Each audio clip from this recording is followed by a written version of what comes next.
The war has ended almost with British punctuality. 2 years and 1 day after the massacre carried out by Hamas in Israel on October 7, 2023, Israel, Hamas, the Arab countries, and Donald Trump have all reached a historic agreement to end the war in Gaza. Friends, Israel and Hamas have signed in Cairo the launch of the first phase of the peace plan. We're talking about what could become the greatest international political success of Donald Trump's S2 presidential terms. This agreement opens the door for peace and the military eradication of Hamas to finally reach Gaza. But the question is, can it really work? In this video, we'll tell you all the details about this agreement. Fine print, the risks, and everything you need to know to truly understand what's happening. But first, let's recall how and when it all began. On October 7, 2023, Hamas, along with Islamic Jihad and several other radical Palestinian groups, carried out what they called Operation Al-Aqsa, a brutal surprise attack against several Israeli kibbutzim and a peace music festival being held near the border between Gaza and Israel. The plan? To maximize civilian deaths. The result? 1,195 Israelis massacred, more than 250 hostages taken. And an immense shock in Israeli society, which was left completely traumatized. This was, without question, the deadliest attack in Israel's history. As Joe Biden himself defined it, it was the worst massacre of Jews in a single day since the Holocaust. The question is, what on earth were the Hamas leaders thinking when they carried out such an atrocity? Essentially, at that time, the Hamas leader Yahya Sinwar had two main goals in mind. First, to derail the possible peace agreement and the normalization of relations between Israel and Saudi Arabia deal that seemed imminent and would have been a devastating blow to Hamas's interests. Because if Israelis and Saudis were to shake hands, it would mean the definitive end of Israel's isolation in the Arab world. Commercial, political, and financial ties with Arab countries would skyrocket, and with that, Hamas's influence and that of other Palestinian groups would be greatly reduced. That was the first goal, a brutal action to blow up an agreement that seemed about to be signed. The second goal was deeper. Hamas hoped the attack would trigger a massive anti-Israel campaign led by Hezbollah, Syria, Iran, and even Shiite militias in Iraq. The idea was that this massive front would corner Israel and force it to make concessions, while Hamas would emerge strengthened by a great victory. But Hamas completely miscalculated its strength. With Israeli society in shock, the government launched a massive punitive operation with one single goal: to destroy Hamas. And that was only the beginning. The war soon spread, though not in the way Hamas leaders expected. Over the last 2 years, we've witnessed unprecedented destruction across the Gaza Strip, the annihilation of most of Hamas's military capacity, as well as that of Hezbollah in Lebanon.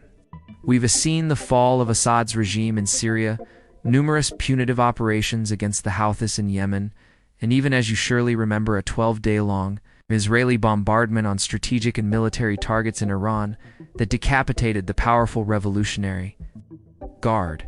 Pressure and military operations in the West Bank also multiplied, and around 100,000 work visas were revoked. Israel's response to October 7th exceeded every expectation. A strong reaction was expected, but what we've seen went far beyond that.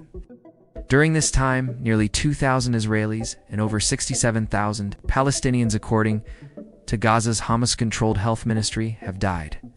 More than 2 million people have been displaced, and most of Gaza has been devastated, reduced to rubble.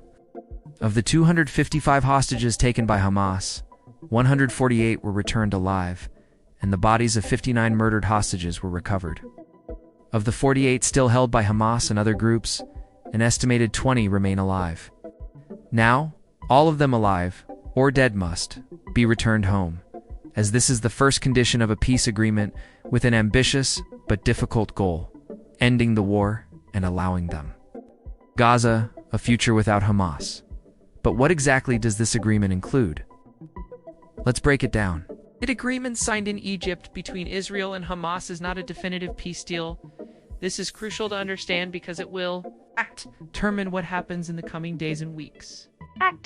What has been agreed to now is merely the first phase, which could pave the way for true peace. The most important element of this first phase is the release of all Israeli hostages still held by Hamas in Gaza.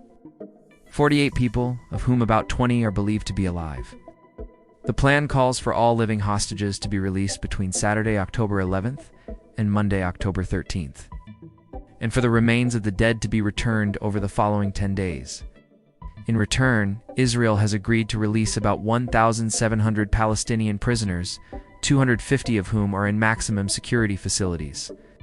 Hamas insists that certain high-profile inmates must be freed, especially Marwan Barghouti and Ahmad Sadat. Barghouti is a senior member of Fatah, the party governing the Palestinian Authority in the West Bank. He was sentenced to 5 life sentences for orchestrating attacks that killed 5 Israelis and is considered one of the leaders of both the 1987 and early 2000s. Intifada's violent uprisings in Gaza and the West Bank that left thousands dead. Sadat, on the other hand, is the leader of the Popular Front for the Liberation of Palestine, PFLP, another militant faction. He was convicted of terrorism and planning attacks, including one that killed an Israeli minister in 2001. In other words, 2 major terrorists could soon be released. This means the hostage release is not unconditional, it's an exchange deal. As has happened before, though, this time involving much higher profile names. Another key issue is the withdrawal of Israeli forces. Trump's plan calls for a phased withdrawal of the IDF from Gaza, depending on progress in implementing the agreement. Once all hostages are released, the IDF will pull back to the border, leaving roughly 70% of the territory free. Preparations for this withdrawal have already begun. Finally, the agreement includes reopening the Rafah border crossing between Egypt and Gaza, though Israel will continue to oversee it. Rafah will reopen once the ceasefire takes effect. This is crucial, as it will allow the entry of massive amounts of humanitarian aid and goods, as well as the movement of Palestinians in and out, albeit under strict Israeli controls. Interestingly, the plan now involves not just Hamas, but also the Palestinian Islamic Jihad and the PFLP, 2 other militant groups operating in Gaza. Their participation was necessary because some of the hostages are believed to be held by these groups as well. Still, despite the positive tone, the situation remains fragile. Gaza is in ruins, mistrust runs deep, and no one really believes the other side will keep its word. Qatar, and especially Turkey, played key roles in persuading Hamas to trust Trump's guarantees, chief among them that Israel will not resume war after recovering its hostages. But given recent history, the risk remains extremely high. Remember, this is not yet a final peace deal. Achieving true peace still requires Hamas to relinquish power in Gaza and completely disarm something the group is not willing to do.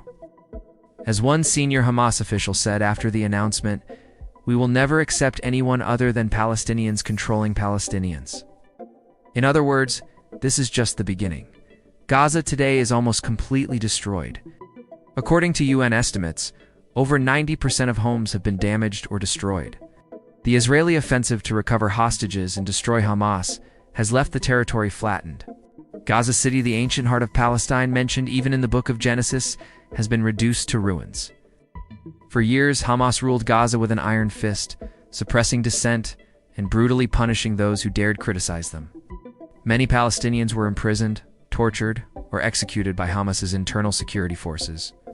Now, Gaza faces a new beginning under a provisional authority tasked with restoring order and rebuilding while Israel steps back. But signing an agreement is one thing, fulfilling it is another, especially in a region as volatile as this. There are 3 major obstacles that could derail the process. First, several Muslim countries have pledged to send peacekeeping troops. But this will require serious logistical coordination, strong commitment, and the willingness to confront radical groups. If they hesitate or act weakly, the agreement could collapse. If they act too firmly, they risk being condemned at home as collaborators with Israel. Second, although Hamas has been greatly weakened, it is fragmented into smaller, more radical factions that often operate independently. Some of these groups might refuse to recognize the agreement and could try to reignite violence once they regroup, putting the entire plan at risk. Third, Gaza's humanitarian crisis is catastrophic. Over 2 million people live among ruins or in refugee camps, lacking basic necessities. Massive international aid is expected, but if reconstruction fails or corruption spreads, Public frustration could explode just as happened in post-war Iraq under U.S. supervision. Still, there is room for hope. The Israeli withdrawal and disconnection from Gaza may allow Palestinians to view this as a chance to rebuild from scratch. Some areas already free from Hamas control have seen improvements. But for lasting peace, Israel must also play its part.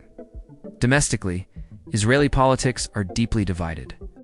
Prime Minister Netanyahu's coalition includes his Likud party and two far-right partners, the religious Zionist Party and Jewish Power, whose leaders oppose any deal. They demand Hamas's total destruction, no matter the cost. Finance Minister Bezalel Smotrich has declared, "We cannot join in short-term celebrations or support this agreement." Israel must continue fighting for Hamas's total eradication and Gaza's full demilitarization. However, Netanyahu has cornered his coalition partners. Public opinion in Israel overwhelmingly favors ending the war and bringing the hostages home. Recent polls show that 2/3 of Israelis believe it's time to stop the fighting, and an even greater majority see hostage recovery as the main goal of the war. Following the announcement of the agreement, many Israelis celebrated in the streets, even suggesting naming stadiums after Donald Trump. The plan is widely popular in Israel. It has given the country a path forward after enormous loss. Over 150 Israeli soldiers, many of them very young, have died during the 2-year conflict. Countless lives and livelihoods have been disrupted, and the burden on families and businesses has been enormous. For most Israelis and Palestinians, this war has become intolerable. The return of the hostages could mark a turning point toward real peace. Time will tell whether this agreement truly changes the relationship between Israelis and Palestinians and stabilizes the Middle East once and for all. We'll be watching closely. Thank you for watching. Till next time.